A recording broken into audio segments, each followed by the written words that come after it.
people will ask, you know, what are the markers of a good student, or what should somebody be aspiring to be before they even commence training, which Yeah. is an interesting question. But what do you look for in a student?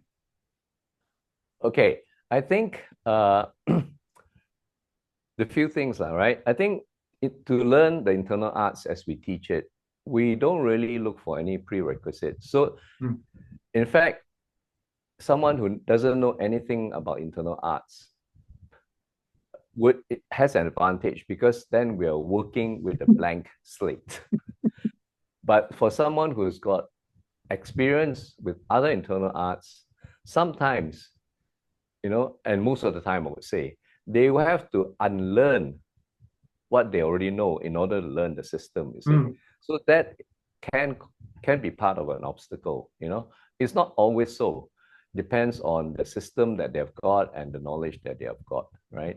So for people, they may have to unlearn some of the things. mm, But coming back to this, if you have prior knowledge, some of that knowledge is foundational, is common to all internal arts, no matter whether it's Tai Chi or Shaolin based or Wu Tang based, or mm. any other internal arts. There is certain foundation, Yeah. right? So if I'm hearing you correctly, and this is Mhm. what I tell people constantly, Yeah. there's not a prerequisite. There's not really there's not a requirement for a skill set to start learning. Yeah, there's none, not really. Yeah. Because I've been teaching overseas, right? Especially Mm, in Europe since 2016 until now. That's about 8 years now. And I've come across all sorts of students, right? mm, But mostly it's adults, right?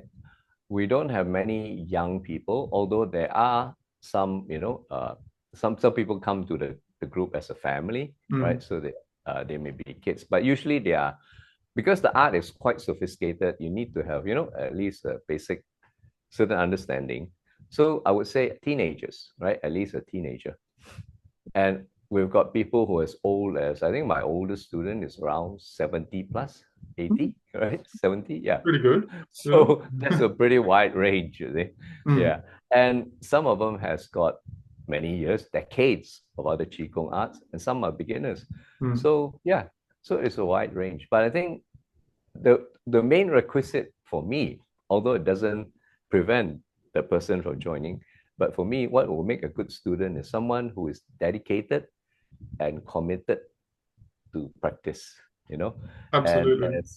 as you know, you've probably heard of that term, is what the 10,000 hours of acquiring a skill. I Mm, think that is very true because for any skill, whether you're a musician or artist, yeah, mm, gymnast, and yeah, especially in the internal arts, you need to put in the practice. And if you look at it carefully, 10,000 hours basically boil down to about 3 years, you see.